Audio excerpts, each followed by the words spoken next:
Hello everyone. So today we're going to go over how to do a balance sheet for any company. So I have already made a balance sheet.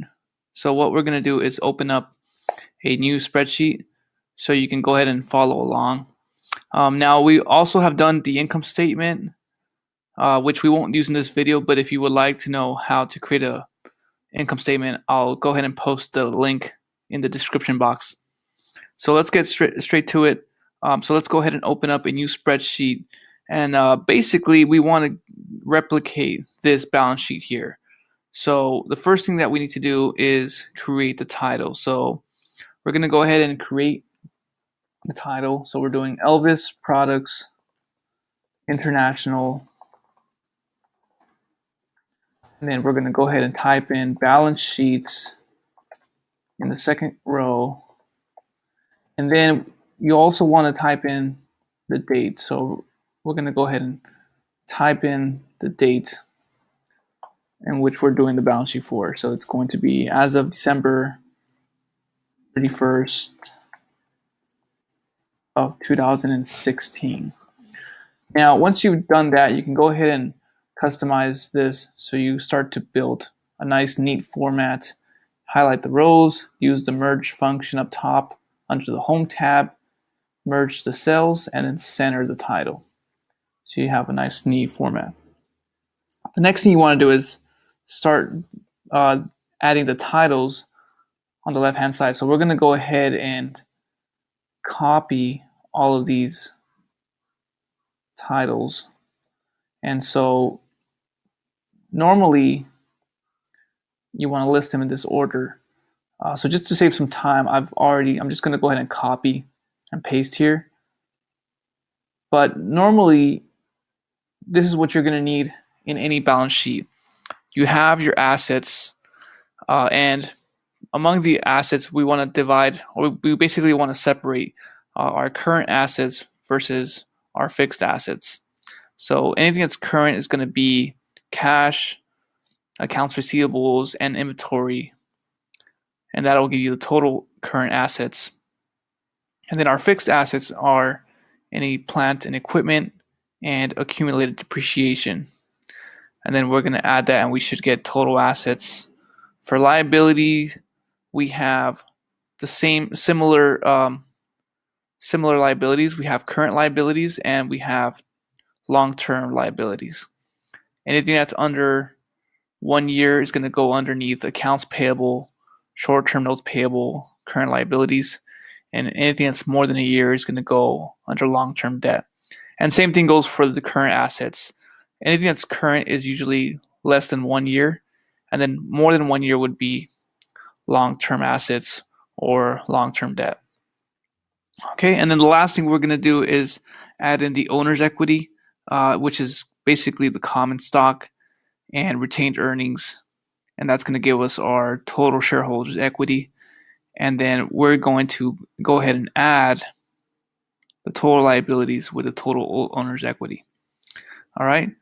So at the end of the balance sheet, we basically want to make sure that our total liabilities and equity is balanced with the total amount of assets.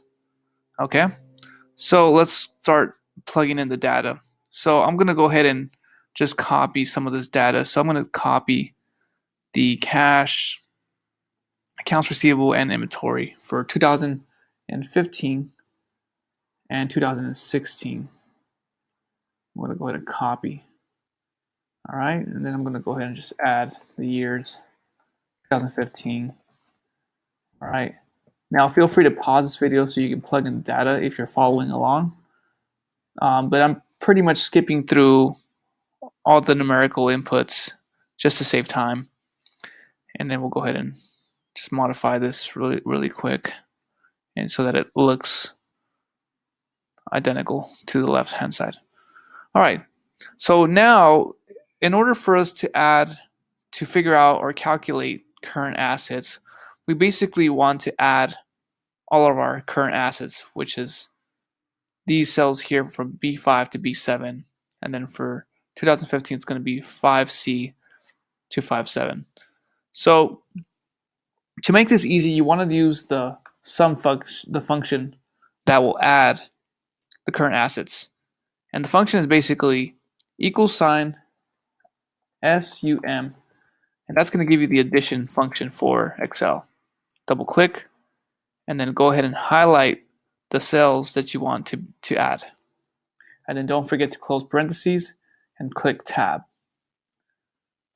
All right, so that gives us our total current assets for 2016. Let's go ahead and drag the formula at the bottom right hand side to 2015, and we should get 2015 current assets. Now you're seeing this because of the format. So the way you want to fix this is go ahead and highlight the entire 2015 just because we're going to need it for the other formulas. Then you're going to go ahead and right click, and you want to hit number format.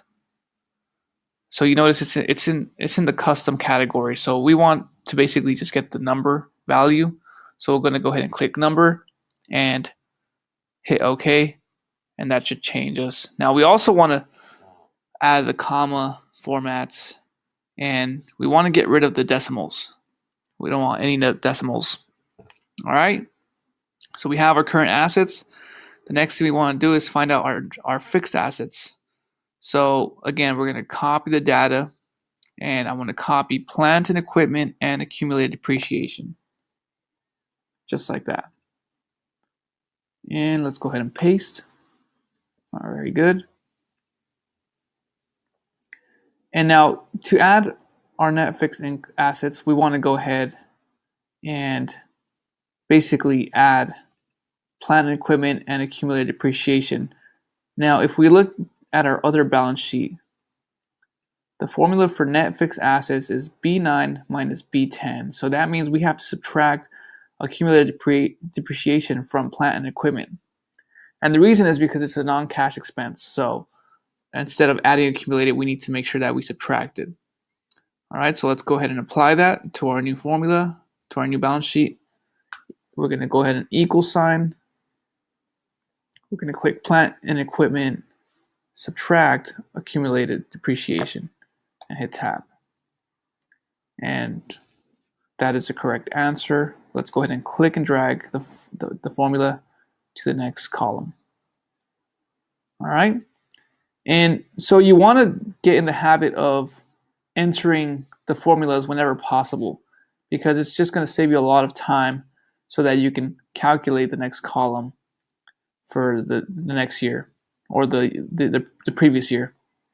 All right. So now to find out our total assets, we want to go ahead and add our total assets. So that's going to be current assets plus our fixed assets. So it's a simple formula. Current assets, add fixed assets, tab. And there you have it. Click and drag. All right, so we've calculated our assets. Now the next step, we need to figure out our total liabilities. Okay, so we'll head over to our balance sheet. We're going to go ahead and copy our current liabilities and paste them to our new balance sheet. There we go. All right, so we're going to use a similar formula to add our current liabilities as the one we used for current assets. Equal sign, sum, and highlight the columns that you want to add. Close the parentheses and hit tab. That gives us our current liabilities for 2016. And then we'll go ahead and click and drag to 2015 as well.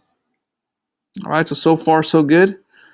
Let's go ahead and now find out what our long-term debt is. Long-term debt is here. And you'll enter in the data. So now we're just going to add our long-term debt with our current liabilities. So simple formula plus long-term debt, and then click and drag to apply the formula to the next column. All right, so we have our total liabilities. The last step we need is our shareholders' equity. So we need our common stock, all right, which is 460,000. Paste it to the new balance sheet. And we also need our retained earnings. And there we have it. Okay, so to calculate total shareholders' equity, we're just going to go ahead and add common stock plus retained earnings. And that gives us our total. Click and drag. There we go. All right, and then we finally have our total liabilities and owner's equity. So now what we're going to do is just go ahead and apply the last formula, equal sign. We're going to add our total liabilities plus total shareholder equity. And we're going to go ahead and click and drag.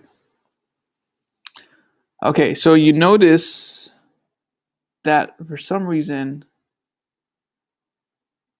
my 2016 total liabilities and owner's equity does not match my total assets. So that means I inputted the wrong data in a certain file. So I'm just going to double check my work here, and it looks like it's going to be in my total liabilities. All right. Okay, so now I know where I made a mistake. So this should actually be 540,200. So that tells me that my accounts payable should actually be 200. And you notice when I change data, because I applied the formulas to the rest of the rows, it should change the number to the correct answer. And we're going to go ahead and plus tab, and there we go. So you see my total liability and equity matches my total assets. All right, so there you go. So that's pretty much a balance sheet. So now all we want to do is just finish any last touches. So you want to make your balance sheet nice and neat, easy to read. Let's go ahead and change the color in the background, and we're going to add borders to separate the liabilities and equity from the assets. All right. What you can also do is add maybe a bottom border here. We'll go ahead and add a thick border, and then let's add a double border here so it's nice and easy to read, especially if you are working for a company and you do financial statements. You want to make sure that you create your balance sheet in the easiest to read ways possible. Okay. Now we're going to go ahead and also add a border at the bottom line here, make that a double border, and then the last thing we want to do is maybe highlight some of the key data points here. So some of the key data points are going to be the total assets. You can go ahead and bold that, and then you can also go ahead and bold the total liabilities to owner's equity. All right. So now what we can do is compare it, and you see it's pretty identical. Last thing we're missing is maybe some bold title here, and that's how you do a balance sheet. Okay, so I hope this video was helpful. If you have any questions, please feel free to leave me a comment in the comment box down below. Link and subscribe to my YouTube channel. The next video we're going to make is the last financial statement, which is the cash flow statement. So once we have our income statement and our balance sheet, we're going to go ahead and create what's the cash flow statement. Okay, thank you for watching. Have a great day.